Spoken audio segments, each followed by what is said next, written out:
Há livros na Bíblia que informam, outros ensinam, alguns confrontam, mas existe um livro que revela, um livro que atravessa o tempo, rasga os céus e sussurra segredos que muitos leem, mas poucos compreendem.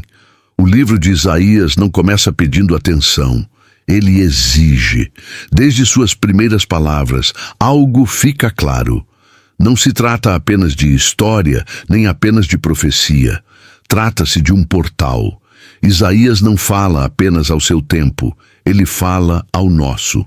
E talvez, principalmente muitos livros da Bíblia seguem uma linha previsível, narrativa, lei, poesia ou carta, Isaías se move como um rio indomável. Em um momento, ele denuncia reis. No outro, descreve o céu aberto. Logo depois, fala de um servo sofredor que ainda nem nasceu. E em seguida, descreve um novo céu e uma nova terra.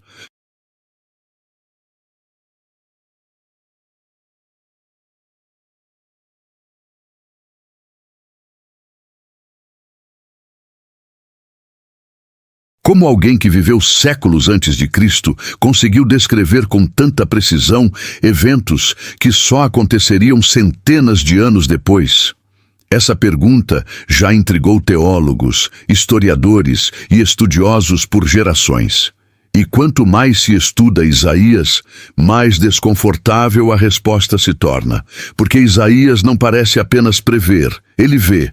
Há momentos em que suas palavras soam como alguém que esteve lá, como alguém que atravessou o tempo, como alguém que tocou o invisível. E isso é apenas o começo do mistério. Isaías viveu em um dos períodos mais instáveis da história de Israel. Reinos caíam, guerras se aproximavam. A idolatria se espalhava silenciosamente. O povo ainda frequentava o templo, mas o coração já estava longe. Foi nesse cenário que Isaías teve uma visão que mudou tudo. Ele não sonhou, ele não imaginou, ele viu. Viu o Senhor assentado sobre um alto e sublime trono. Essas palavras não são poéticas, elas descrevem algo que nenhum ser humano deveria ver e continuar vivo. O templo tremia, os serafins cobriam o rosto, e a santidade de Deus não era reconfortante, era aterradora. Isaías percebeu algo que muitos hoje ignoram. A presença de Deus não é confortável para quem não está preparado. Diante daquela visão, ele não celebrou, ele não sorriu, ele não se sentiu digno, ele se desfez. Ai de mim, estou perdido. Esse não é o grito de um pecador comum. É o grito de alguém que entendeu, por um breve instante, o peso real da santidade. E aqui surge o primeiro grande mistério de Isaías. Por que Deus revela tanto a alguém que se declara indigno? Porque Isaías não foi escolhido por perfeição. Foi escolhido por disposição. Mas o que vem depois é ainda mais perturbador. Deus purifica seus lábios, não para consolá-lo, mas para enviá-lo a um povo que não ouviria. Isaías recebe uma missão estranha: pregar sabendo que será rejeitado, falar sabendo que não será compreendido, alertar sabendo que será ignorado. Por que Deus faria isso? Por que revelar mistérios tão profundos se a maioria não entenderá? Aqui, Isaías começa a revelar um padrão divino que poucos percebem. A revelação não é dada para convencer, é dada para testemunhar. Isaías passa a anunciar juízo e esperança ao mesmo tempo. Destruição e restauração, queda e glória. E isso confunde.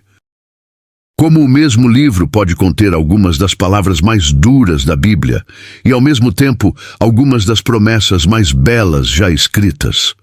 Porque Isaías não é linear, ele é profético. E profecia na Bíblia não segue relógio humano. Isaías salta séculos em poucos versículos. Ele sai do trono de Judá e aparece no Calvário. Depois, retorna ao exílio. E então, caminha pelo fim dos tempos. É como se o profeta estivesse observando tudo de um ponto acima da história. Então surge o capítulo, que muitos consideram o coração mais chocante de toda a Escritura. Isaías 53. Um texto escrito cerca de 700 anos antes de Jesus, descrevendo com detalhes perturbadores a crucificação. Mas Isaías não menciona a cruz, não menciona Roma, não menciona pregos. Mesmo assim, tudo está lá. O servo rejeitado, o homem de dores, o silêncio diante da acusação, a morte injusta, a sepultura com os ricos. Como explicar isso? Alguns tentaram negar a autoria. Outros disseram que foi escrito depois, mas os manuscritos do Mar Morto destruíram essas teorias. Isaías estava lá, antes, e isso levanta uma questão que muitos evitam. De onde vinham essas revelações? Porque Isaías não apenas prevê o Messias, ele descreve sua mente, sua dor, seu propósito. Ele entende algo que nem os discípulos entenderiam séculos depois, que o Messias não viria primeiro para reinar, mas para sofrer. E aqui está outro mistério. Por que Deus revela isso tão cedo, se o próprio povo não aceitaria? Porque Isaías não escreve apenas para Israel. Ele escreve para o futuro, para nós. Cada capítulo parece carregar camadas. Quanto mais se lê, mais se descobre. Isaías fala de um menino que nasce, mas também de um rei eterno. Fala de libertação física, mas aponta para algo espiritual. Fala de Jerusalém, mas descreve uma cidade que nunca vimos. Ele fala de um novo céu e uma nova terra, antes mesmo de João escrever Apocalipse. Coincidência ou conexão? Há estudiosos que chamam Isaías de a Bíblia em miniatura. 66 capítulos, 66 livros na Bíblia. Os primeiros capítulos focam em juízo, os últimos em redenção. Acaso? Ou um padrão que atravessa toda a revelação divina? Quanto mais se estuda Isaías, mais claro fica. Esse livro não foi feito para leitura rápida, foi feito para confronto. Ele confronta reis, confronta líderes religiosos e silenciosamente confronta você. Porque Isaías não pergunta se você acredita, ele revela e deixa que você decida o que fará com isso. E ainda há segredos que quase ninguém comenta. Códigos linguísticos, padrões de repetição, profecias duplas, cumprimentos parciais e finais. Isaías fala de um julgamento que já aconteceu e de outro que ainda virá. Ele fala de Babilônia, mas descreve algo maior que uma cidade. Ele fala de luz, mas denuncia trevas que ainda estão no fim do livro, mais o tom muda. A voz deixa de soar apenas como profeta e começa a soar como alguém que aguarda algo iminente. Como se Isaías estivesse olhando para um ponto além do seu tempo e além do nosso. E talvez seja por isso que este livro seja tão evitado por alguns e tão amado por outros. Porque Isaías não permite neutralidade. Ou você o ignora, ou ele muda a forma como você enxerga Deus, o mundo e o futuro. E porque ainda não falamos do mistério do nome Emanuel, nem das profecias escondidas em metáforas, nem do silêncio entre certos capítulos, nem da conexão direta entre Isaías e o Apocalipse. E quando esses pontos se conectam, a revelação realmente choca. Mas há algo em Isaías que quase nunca é dito em voz alta. Algo que não está apenas no que ele escreve, mas em como ele escreve. Isaías não organiza suas profecias como um cronista. Ele escreve como alguém que recebeu tudo de uma vez, e depois tenta traduzir o eterno para palavras humanas. Por isso, suas mensagens não seguem ordem cronológica. Elas seguem ordem espiritual. Ele começa denunciando o pecado, não porque isso vem primeiro no tempo, mas porque vem primeiro na consciência. Antes de redenção, há confronto. Antes de cura, há diagnóstico. Antes de esperança, há verdade. Isaías entende algo que muitos hoje ignoram. Deus não transforma o que não é reconhecido. E o reconhecimento dói. Por isso Isaías fala com dureza. Ele chama o povo de rebelde, de cego, de surdo, não por desprezo, mas por amor. Porque o silêncio diante do erro é mais cruel que a correção. E aqui surge outro mistério. Como Isaías consegue equilibrar juízo tão severo com promessas tão profundas de restauração? A resposta está no caráter de Deus que Isaías revela. Em Isaías, Deus não é apenas justo, ele é paciente, ele não destrói por prazer, ele alerta por misericórdia. Cada profecia de juízo vem acompanhada de uma porta aberta, cada ameaça carrega uma oportunidade de arrependimento, mas o povo não vê. E Isaías começa a falar de algo ainda mais estranho, um remanescente. Não todos, não a maioria, mas poucos, sempre poucos. Isaías revela um padrão que se repete em toda a Bíblia. Deus trabalha através de um grupo pequeno, mas fiel.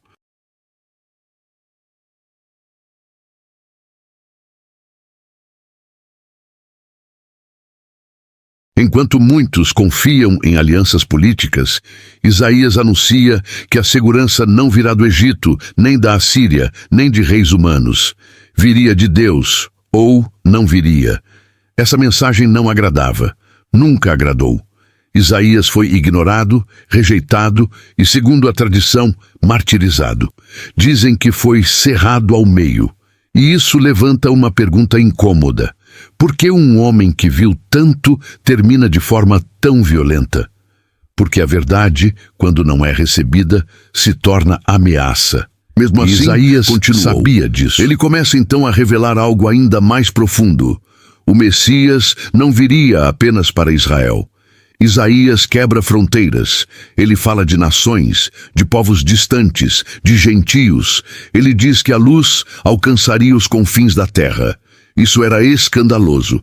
Na época, muitos acreditavam que Deus pertencia apenas a Israel. Isaías declara o contrário. Deus usaria Israel, mas não se limitaria a ele. E então surgem profecias que parecem contraditórias. Um Messias glorioso e um servo humilhado, um rei eterno e um homem desprezado.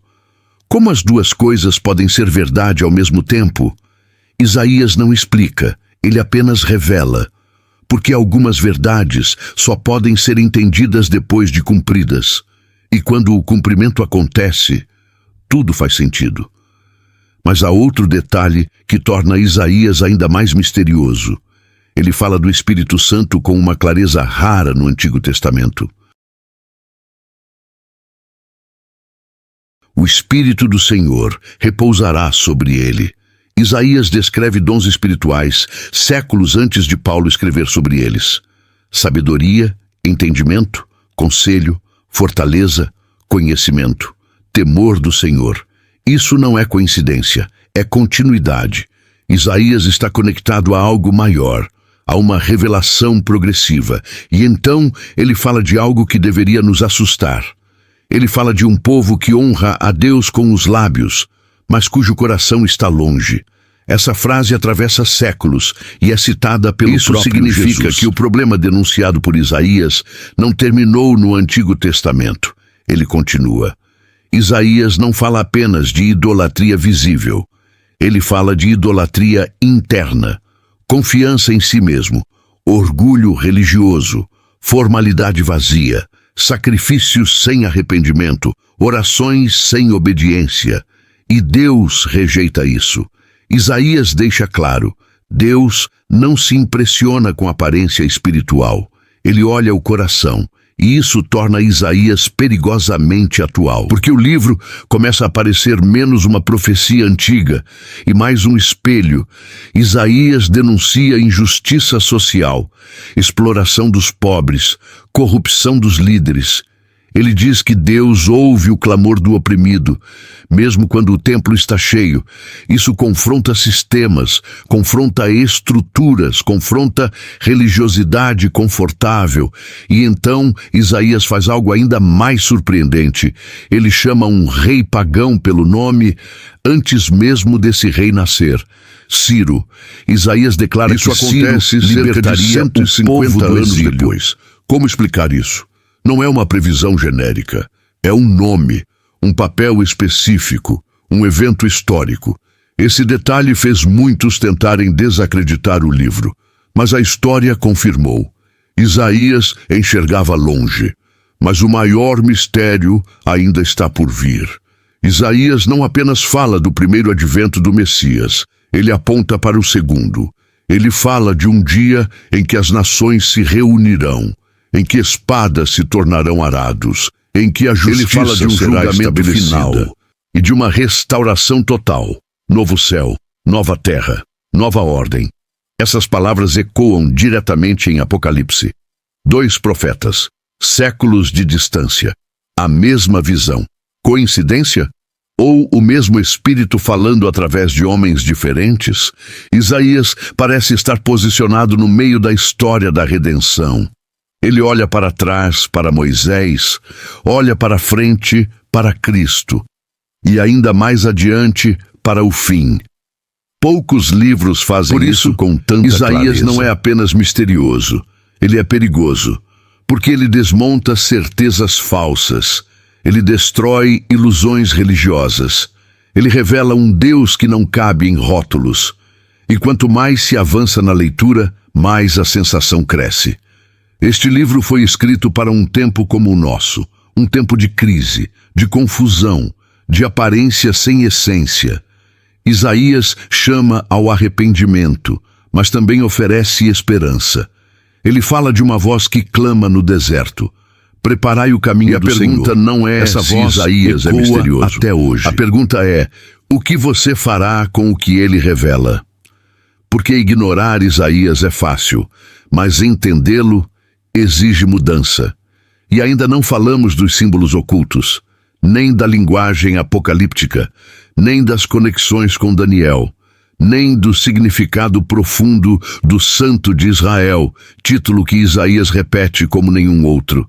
E quando esses pontos se unem, o mistério se aprofunda ainda mais. Há uma expressão que Isaías repete mais do que qualquer outro profeta. Ele não usa esse título por acaso. Não é um adorno poético, é uma chave.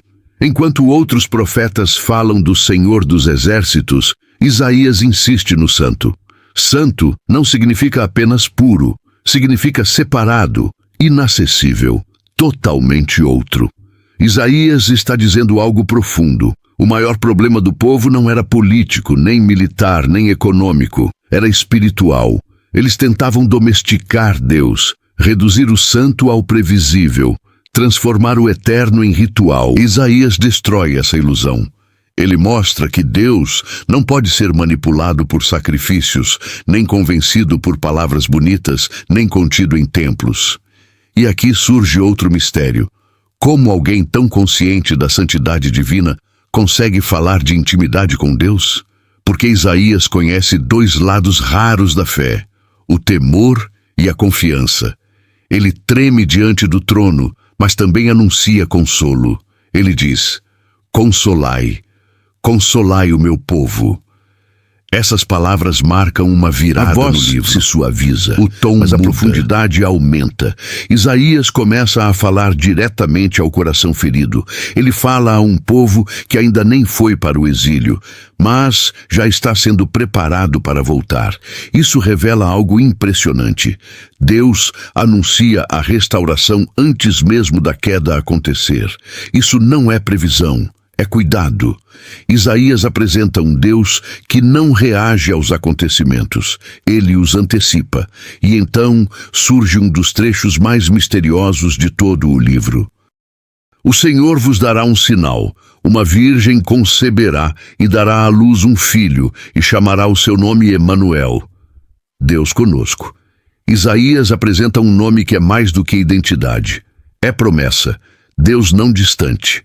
Deus não ausente, Deus conosco. Mas aqui está o mistério. Essa profecia tem mais de um cumprimento. Ela fala ao rei Acaz, mas também fala ao mundo. Ela se cumpre parcialmente no tempo de Isaías e plenamente em Cristo. Isaías trabalha com camadas. Nada é simples. Isso explica nada porque tantos se confundem ao lê-lo. Ele fala do agora, apontando para o depois. Ele descreve eventos locais, usando linguagem eterna. E quanto mais se avança, mais Isaías revela o coração do Messias. Não apenas o que ele faria, mas quem ele seria. Um libertador que não quebra a cana rachada, uma luz que não apaga o pavio que fumega. Isaías descreve um Messias manso, em um mundo que esperava força. Isso foi rejeitado, ainda é. Porque o Messias de Isaías confronta expectativas humanas. Ele não vem para alimentar orgulho nacional, ele vem para curar corações. E então Isaías retorna ao tema do sofrimento. Mas agora com mais clareza, ele fala de alguém que carregaria nossas dores, que seria traspassado, que seria contado entre os transgressores. Ele fala de substituição, o justo pelo injusto, o inocente pelo culpado. Isso não é comum no Antigo Testamento. Isaías rompe categorias. Ele apresenta um sacrifício voluntário, consciente, redentor. E aqui está um dos pontos mais chocantes. Isaías diz que foi da vontade do Senhor moê-lo. Essas palavras são duras, pesadas, difíceis de aceitar. Mas Isaías não está falando de crueldade. Ele está falando de propósito. A dor não foi acidental. Foi redentora. E isso revela um Deus que transforma sofrimento em salvação. Poucos livros ousam ir tão fundo. Mas Isaías não para na cruz. Ele olha além. Ele fala de ressurreição de forma velada. Ele fala de ver o fruto do prolongamento da alma. Isaías antecipa a vitória. E então ele descreve algo que ultrapassa a igreja, ultrapassa Israel, ultrapassa a história. Ele fala de todas as nações subindo ao monte do Senhor. Ele fala de justiça universal, de paz verdadeira. Ele fala de um tempo em que o lobo e o cordeiro habitarão juntos. Isso não é poesia infantil. É escatologia. Isaías aponta para um mundo restaurado. E isso conecta diretamente com Apocalipse. O que João vê em visões, Isaías já havia anunciado em linguagem profética. Um novo céu, uma nova terra, o fim da morte. Isaías encerra seu livro não com medo, mas com esperança solene.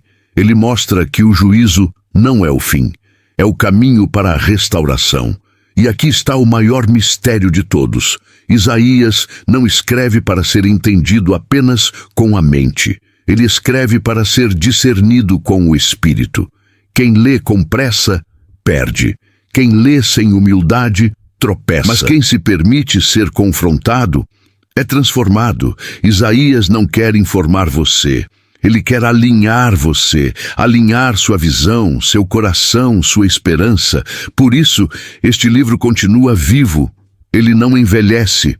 Ele não perde relevância. Isaías continua falando porque o problema humano continua o mesmo: orgulho, autossuficiência, religiosidade vazia. Mas a solução também continua a mesma: arrependimento, dependência, redenção. E quanto mais nos aproximamos do fim dos tempos, mais Isaías soa atual, como se estivesse escrito para uma geração que vive entre o caos e a promessa. E ainda não entramos nos símbolos finais, nem no fogo purificador, nem na divisão eterna entre os que resistem e os que se rendem. Ainda não falamos do último capítulo, que fecha o livro de forma inquietante, porque Isaías termina lembrando que a escolha sempre foi humana. Deus revela, o homem decide. Os últimos capítulos de Isaías não trazem conforto imediato, eles trazem decisão. Depois de prometer restauração, consolo e um novo céu e uma nova terra, o profeta encerra seu livro lembrando algo que muitos preferem esquecer: nem todos aceitarão. Isaías não termina com uma bênção suave, ele termina com um alerta. Ele descreve dois grupos distintos. Não há um terceiro caminho. De um lado, os que tremem diante da palavra do Senhor. Do outro, os que continuam religiosos. E aqui está o desconforto. Mas resistentes. Ambos falam de Deus, ambos conhecem rituais, ambos se dizem parte do povo, mas apenas um grupo é aprovado.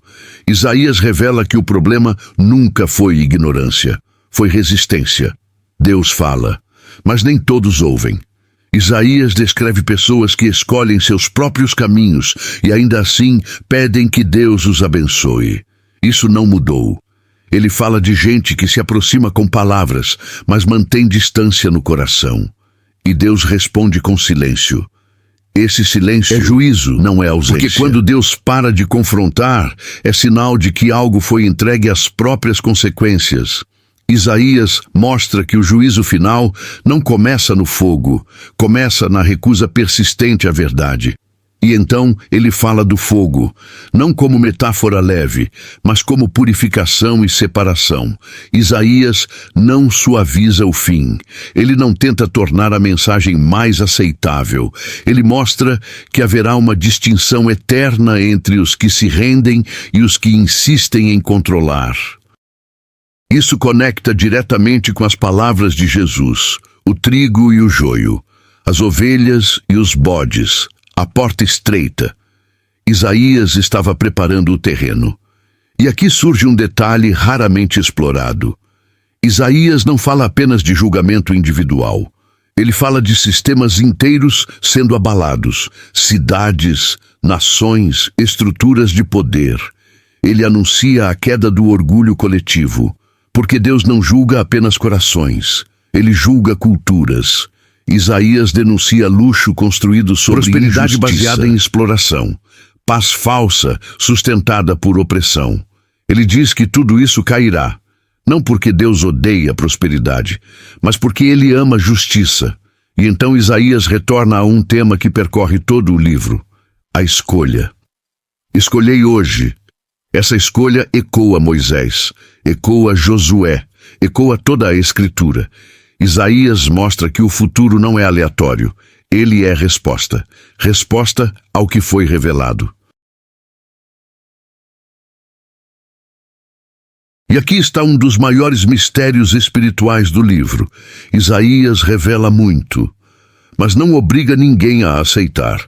Deus não força a transformação, ele convida. Por isso, Isaías não tenta convencer com lógica humana. Ele expõe a realidade espiritual. Quem tem ouvidos, ouça. Quem não tem, seguirá confortável, até que seja tarde.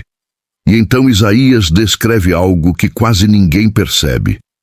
Ele fala de alegria eterna, mas não como emoção.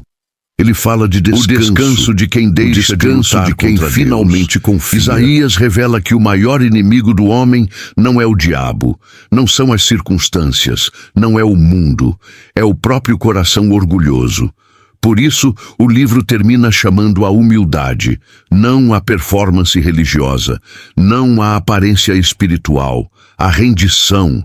E isso é chocante, porque Isaías não termina exaltando Israel, ele termina exaltando Deus, um Deus que reina, um Deus que julga, um Deus que restaura, um Deus que não muda. Isso nos traz de volta ao início do livro, o trono alto e sublime, o templo tremendo, os serafins clamando. Isaías começa com santidade e termina com santidade. Tudo no meio aponta para isso. O problema humano sempre foi o mesmo: não saber lidar com um Deus que é santo e ao mesmo tempo próximo. Isaías revela um Deus que não aceita máscaras, mas aceita arrependimento. Ele revela um Deus que não negocia a verdade, mas oferece misericórdia. Ele revela um Deus que anuncia o fim para salvar quem ouve antes dele chegar. E aqui está a revelação que realmente choca. Isaías não é misterioso porque é difícil. Ele é misterioso porque é claro demais sobre o pecado, claro demais sobre o Messias, claro demais sobre o fim. O mistério não está nas palavras, está na resistência humana em aceitá-las. Isaías continua sendo ignorado pelo mesmo motivo que foi ignorado no passado. Ele exige mudança, ele exige abandono de ilusões. E por isso, ele continua atual. Enquanto o mundo busca respostas rápidas, Isaías oferece verdade eterna. Enquanto muitos querem promessas sem compromisso, Isaías apresenta aliança. Enquanto muitos querem um Deus controlável, Isaías revela o Santo de Israel. E agora a pergunta não é mais sobre Isaías. É sobre quem o ouve. Porque este livro não termina quando a leitura acaba. Ele continua ecoando, ele continua chamando, ele continua confrontando. E a revelação que choca não é o que Isaías viu. É o que ainda pode acontecer se suas palavras continuarem sendo ignoradas. Há algo em Isaías que só se percebe quando se lê com atenção total. Ele nunca tenta tornar Deus aceitável. Ele o apresenta como ele é. E isso assusta. Isaías não suaviza a santidade para que o homem se sinta confortável. Ele expõe a pequenez humana diante do eterno. Talvez por isso o livro tenha sido tão mal compreendido ao longo da história. Não porque seja confuso, mas porque é exigente. Isaías exige arrependimento real, não emocional, não momentâneo, mas profundo. Ele deixa claro que Deus não está interessado em reformas superficiais. Ele quer transformação completa. Por isso Isaías fala tanto do coração. O problema nunca foi a falta de religião. Sempre houve culto, sempre houve templo, sempre houve sacrifícios. O problema foi a desconexão entre fé e vida. Isaías denuncia pessoas que jejuam, que cantam, mas oprimem, mas não obedecem, que oram, e Deus responde algo chocante. Não reconheço esse jejum. Isso quebra uma ideia perigosa. A de que práticas espirituais compensam desobediência moral.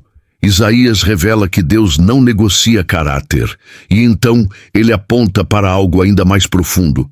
Ele mostra que o verdadeiro cativeiro não começa na Babilônia, começa no interior. Antes das correntes externas, há correntes invisíveis: orgulho, autossuficiência, medo, amor ao pecado. Isaías fala de libertação externa, mas insiste que, sem libertação interna, o povo apenas trocará de opressor. Isso explica por que, mesmo após o retorno do exílio, muitos continuaram espiritualmente presos. E isso ecoa até hoje. Quantas pessoas mudam de ambiente, mas continuam prisioneiras do mesmo coração? Isaías vê isso, e por isso ele insiste tanto no Espírito do Senhor, não na força humana, não em estratégias políticas, mas no Espírito. Não por força, nem por poder. Essa mensagem atravessa toda a revelação bíblica. Isaías mostra que o Messias não viria apenas para governar, mas para regenerar. Por isso, ele cura cegos, liberta cativos, anuncia boas novas. Tudo isso já estava em Isaías. Jesus apenas leu e cumpriu. Quando Jesus entra na sinagoga e lê Isaías, ele não escolhe ao acaso. Ele está dizendo: isso fala de mim. E isso transforma Isaías em um livro perigoso. Porque se Isaías está certo, então Jesus não foi apenas um mestre moral. Ele foi o cumprimento. E se Jesus foi o cumprimento, então cada escolha importa. Isaías mostra que Deus não age no improviso. Tudo foi anunciado, tudo foi preparado. O silêncio entre os testamentos não foi vazio, foi expectativa. Isaías havia deixado sementes, e quando o Messias chega, aqueles que conheciam Isaías deveriam reconhecer, mas muitos não reconheceram. Por quê? Porque esperavam um rei político, não um servo sofredor. Isaías havia avisado, mas poucos ouviram. E isso revela outro padrão inquietante. A revelação não garante aceitação. Quanto mais luz, maior a responsabilidade. Isaías mostra que rejeitar a verdade revelada é mais grave do que nunca tê-la conhecido. E isso torna o livro ainda mais atual. Vivemos em um tempo de acesso.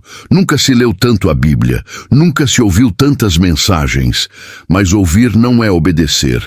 Conhecer não é seguir. Isaías confronta essa ilusão. Ele diz que Deus procura alguém humilde e contrito de espírito, alguém que treme diante da sua palavra, não alguém impressionado com a própria fé. E então Isaías fecha o círculo. Ele volta à visão inicial, à santidade, à separação. Ele mostra que, no fim, tudo se resume a isso. Quem realmente deseja Deus e quem apenas deseja os benefícios. Essa distinção atravessa o livro inteiro. Alguns querem livramento, poucos querem transformação, poucos querem submissão. Alguns, Isaías deixa claro, não há como herdar a glória sem passar pela rendição. E aqui está o ponto que mais incomoda. Isaías não foi escrito para gerar admiração intelectual. Foi escrito para provocar arrependimento. Ele não pede aplauso, ele pede resposta.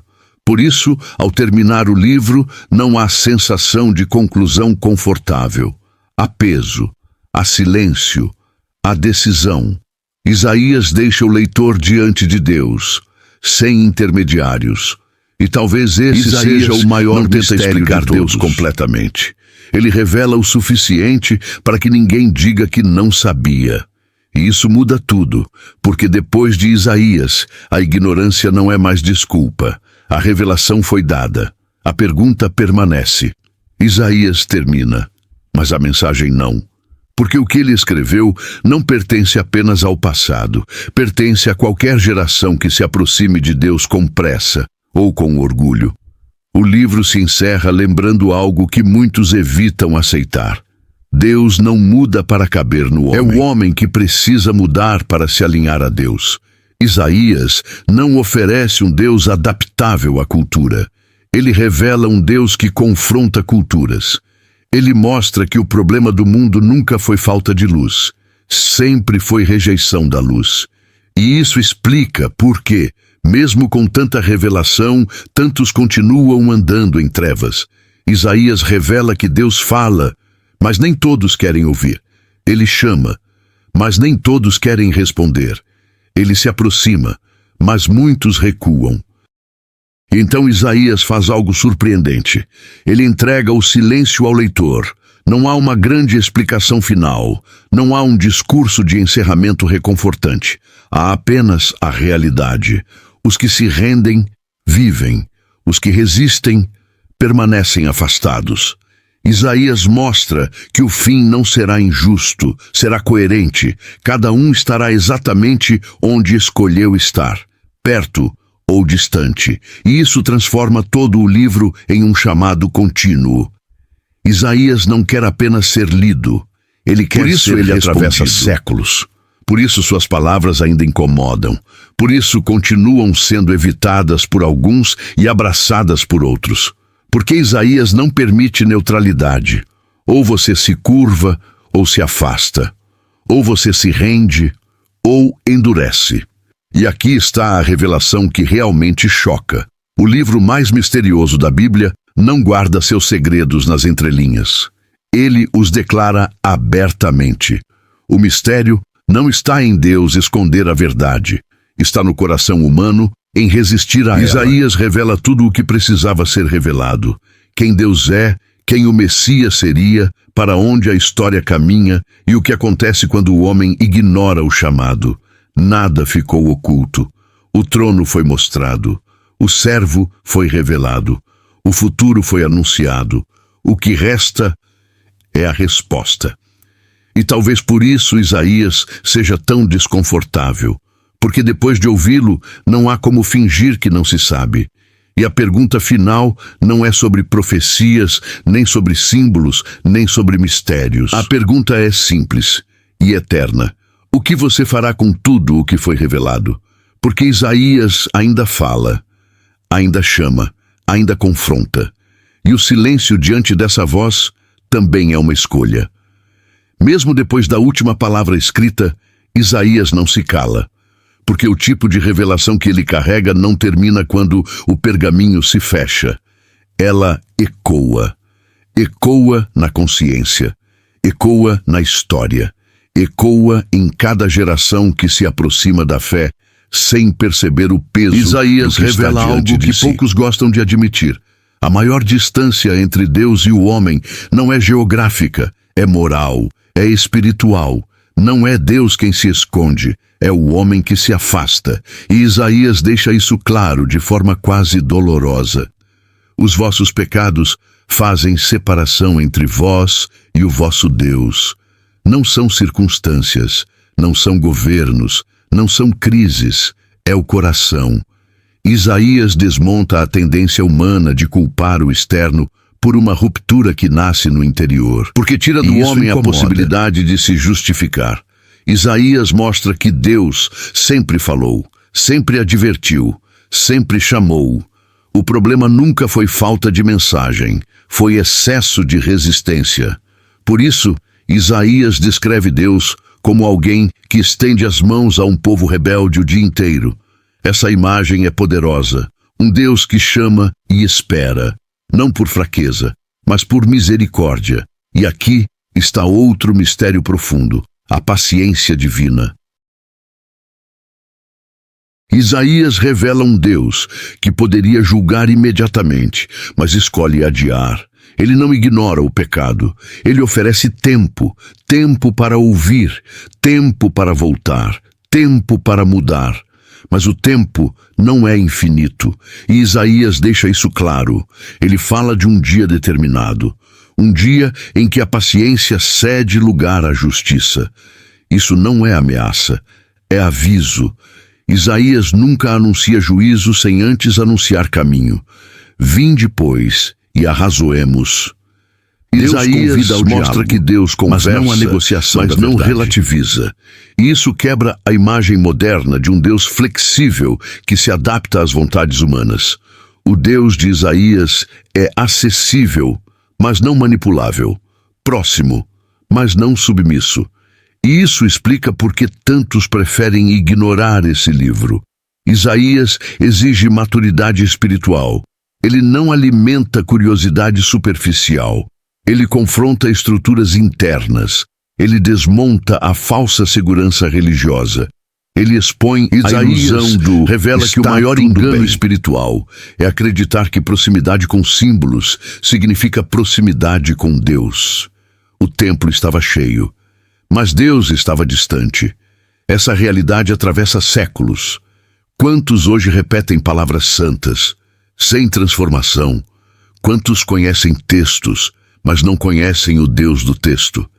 Isaías fala com essas pessoas, não com condenação imediata, mas com verdade crua. E ele insiste: arrependimento não é remorso, é mudança de direção. Por isso Isaías fala tanto de caminho, caminho do justo, caminho do ímpio, caminho da luz, caminho das trevas. Não há neutralidade. Cada passo revela uma escolha. E então Isaías revela algo ainda mais profundo. Deus não apenas perdoa, ele transforma. Ele promete tirar o coração de pedra, dar um coração sensível. Isaías antecipa uma obra interna que só seria plenamente compreendida no Novo Testamento. Mas ele já vê, ele já anuncia, ele já aponta. Isso reforça algo impressionante. Isaías não estava limitado ao seu tempo. Ele enxergava a redenção como um todo, do pecado original, à restauração final, do afastamento, à reconciliação, do caos, à glória. Poucos livros têm essa amplitude, e talvez seja por isso que Isaías seja tão misterioso. Não porque ele esconde, mas porque ele revela demais para quem não quer mudar. E assim, o livro continua falando. A cada leitura, a cada geração, a cada coração disposto, Isaías permanece de pé, como um vigia, apontando, advertindo, chamando. E enquanto houver alguém disposto a ouvir, a voz não se apagará. Isaías não escreve como quem observa de fora. Ele escreve como alguém que foi consumido pela revelação. Depois de ver o trono, depois de ouvir os serafins, depois de sentir o peso da santidade, ele nunca mais foi o mesmo, e isso muda tudo. Porque Isaías não fala sobre Deus, ele fala a partir de Deus. Há uma diferença profunda entre repetir palavras sagradas e carregar um peso espiritual. Isaías carrega peso. Cada frase soa como alguém que sabe que será responsabilizado pelo que anuncia. Por isso, ele não tenta agradar. Ele não mede palavras para manter aprovação. Isaías entende algo que poucos líderes espirituais entendem. Quem fala em nome de Deus não pode negociar a mensagem. E isso explica por que ele foi rejeitado. Porque Isaías confronta a raiz. Ele não acusa apenas comportamentos errados. Ele expõe motivações.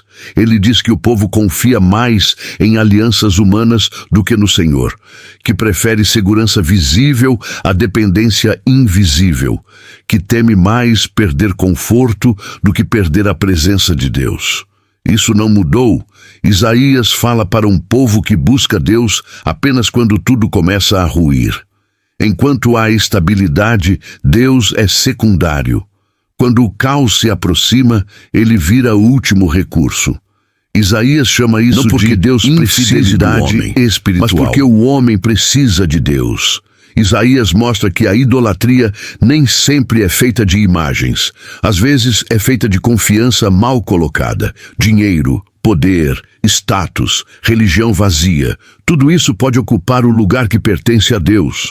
E então Isaías introduz um conceito desconcertante. Deus como Redentor. Não apenas juiz, não apenas Criador, mas Redentor. Alguém que paga um preço para resgatar o que foi perdido. Isso é radical para o Antigo Testamento. Isaías fala de redenção pessoal, não apenas nacional. Ele fala de culpa sendo removida, de vergonha sendo apagada, de identidade sendo restaurada. Ele diz que Deus chama o povo pelo nome. Isso é intimidade. E isso quebra a imagem de um Deus distante. Isaías revela um Deus que conhece, que chama, que busca, mas que também respeita a decisão humana. Ele chama, mas não força. Ele convida, mas não arrasta. E aqui surge uma tensão espiritual profunda. Se Deus é todo-poderoso, por que ele permite rejeição? Isaías não responde diretamente, mas ele aponta. Ele mostra que amor verdadeiro sempre envolve escolha. Sem possibilidade de rejeição, não há amor, apenas controle. Isaías revela que Deus deseja relacionamento, não submissão mecânica. E isso torna a rejeição ainda mais grave. Porque não é ignorância, é escolha consciente.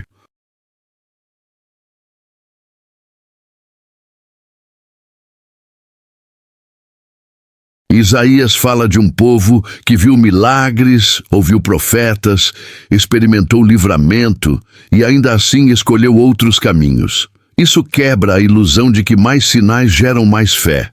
Não geram, geram responsabilidade. E então, Isaías fala do cansaço espiritual. Ele descreve pessoas cansadas de ouvir, cansadas de obedecer, cansadas de esperar. E Deus responde com uma das promessas mais conhecidas do livro. Os que esperam no Senhor renovarão as suas forças. É corretiva. Essa promessa não é motivacional. Ela não diz que Deus eliminará o cansaço. Ela diz que Deus o renovará em quem decide esperar. Esperar exige confiança, e confiança exige abandono do controle. Isaías entende isso. Por isso ele fala tanto de descanso. Descanso não como ausência de problemas, mas como confiança em meio a eles. Ele diz que em descanso e confiança está a força. Isso confronta uma cultura de ansiedade, de pressa, de autossuficiência. Isaías fala com um povo acelerado e com um mundo ainda mais acelerado hoje. Ele diz, pare, ouça, retorne, mas poucos param. E então Isaías revela algo assustador. Há um ponto em que o coração se endurece, não de repente, mas aos poucos, a cada rejeição, a cada adiamento, a cada depois. Isaías mostra que o perigo não é dizer não a Deus uma vez, é dizer depois, repetidas vezes. Porque o coração aprende a resistir. E quando a resistência vira hábito, a sensibilidade desaparece. Chama isso de cegueira espiritual. Olhos que veem, mas não percebem. Ouvidos que ouvem, mas não entendem. Essa cegueira não é punição imediata, é consequência. E isso torna Isaías profundamente atual. Vivemos em um tempo de excesso de informação espiritual e escassez de transformação. Nunca se ouviu tanto, nunca se obedeceu tão pouco. Isaías vê isso séculos antes, e ainda assim, ele não perde a esperança. Ele fala de um futuro glorioso. Ele diz que Deus cumprirá sua palavra, mas mesmo quando o povo falha. Isso revela um equilíbrio perfeito, responsabilidade humana e fidelidade divina. Isaías mostra que Deus não abandona seu plano porque o homem falha, mas o homem pode ficar de fora se insistir em resistir. E isso é sério. Porque Isaías não ensina universalismo automático, ele ensina convite. Todos são chamados, nem todos respondem. E isso nos traz ao ponto mais profundo do livro. Isaías não está tentando preparar corações. Ele quer que, quando o Messias venha, alguns reconheçam. Ele quer que, quando o juízo chegue, alguns estejam prontos. Ele quer que, quando a restauração acontecer, alguns participem. Isaías escreve como alguém que entende que o tempo é limitado, e isso dá urgência às suas palavras. Não urgência histérica, mas urgência eterna. E enquanto o mundo segue distraído, Isaías permanece chamando. Isaías entende algo que só o tempo revela. Nem toda rejeição é barulhenta. Algumas são silenciosas. Não vêm com palavras duras, nem com negação explícita. Vêm com distração, com adiamento, com prioridades invertidas, com a sensação perigosa de que sempre haverá amanhã. Isaías vê isso acontecer diante de seus olhos. O povo não diz, não queremos Deus. Eles dizem, agora não. E esse agora não se repete, até virar distância. Isaías mostra que o afastamento é gradual, raramente uma concessão aqui, outra ali, um pouco menos de obediência, um pouco mais de justificativa, até que a consciência se acostuma. E quando isso acontece, o coração já não treme mais diante da palavra. Isaías chama isso de endurecimento. Não como castigo imediato, mas como consequência de escolhas repetidas. E então ele aponta para algo ainda mais profundo. Deus respeita o processo humano. Ele alerta, ele corrige, ele chama, mas ele não violenta a vontade. Isso torna cada escolha sagrada e perigosa, porque escolher ignorar a verdade não a torna menos verdadeira. Isaías insiste nisso. A realidade espiritual não muda porque alguém decide não enxergá-la. E então ele fala do peso da revelação. Isaías entende que conhecer a verdade é carregar responsabilidade. Por isso, quanto mais Deus revela, maior o impacto da rejeição. Não é privilégio sem custo, é chamado com peso. Isaías fala como alguém que sabe que será julgado pelo que ouviu. Ele não trata a fé como entretenimento, nem como tradição cultural. Ele trata como aliança, e aliança envolve fidelidade. Isaías denuncia a infidelidade espiritual como algo comparável ao adultério, não por linguagem forte, mas por realidade espiritual. Porque infidelidade não é apenas quebrar regras, é quebrar relacionamento. Isaías mostra que Deus sofre rejeição, não como fraqueza, mas como amor rejeitado. Ele descreve Deus como alguém que cuidou da vinha, esperou fruto e recebeu uvas bravas. Essa imagem é dolorosa. Ela mostra investimento, expectativa, frustração. Isaías revela um Deus que se envolve e por isso se entristece, e isso quebra uma visão fria e distante da divindade. Deus não é indiferente, ele sente, e justamente por sentir, ele age. Isaías mostra que o juízo não é impulso emocional, é resposta necessária quando a rejeição se torna permanente. Isaías revela que Deus mesmo no juízo destrói sem preservar um remanescente. Sempre há alguém que ouve, sempre há alguém que se rende, sempre há alguém que permanece fiel. Esse remanescente não é grande, nunca foi, mas é suficiente, porque Deus não trabalha com números, Ele trabalha com corações. Isaías mostra que um coração alinhado vale mais do que multidões indiferentes, e isso muda completamente a lógica humana. Enquanto o mundo mede sucesso por quantidade, Deus mede por fidelidade. Isaías vive isso. Ele fala para poucos, mas fala com fidelidade, e isso ecoa além da sua geração. Ele talvez não tenha visto o fruto imediato, mas plantou sementes eternas. E aqui está outra revelação poderosa. Nem toda obediência gera resultado visível imediato.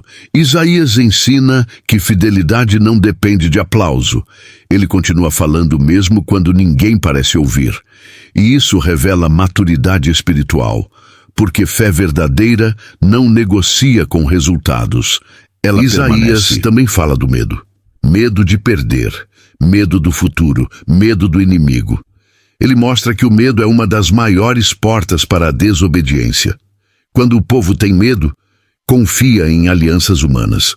Quando confia em alianças humanas, abandona a dependência de Deus. Isaías insiste: o temor do Senhor é o único medo que liberta. Todos os outros escravizam. E então ele fala de esperança, não como sentimento vago, mas como certeza ancorada. Ele diz que aqueles que confiam no Senhor não serão confundidos.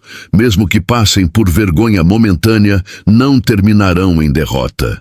Isaías entende que a vitória de Deus nem sempre é imediata, mas é inevitável. E isso sustenta o justo em meio ao caos. Ele mostra que fé não elimina a noite, mas garante o amanhecer. E enquanto tudo isso acontece, Isaías continua chamando ao arrependimento, chamando à confiança, chamando à rendição. Não com gritos histéricos, ele sabe, mas com firmeza silenciosa. E quem não está, continuará resistindo. E isso não muda a verdade.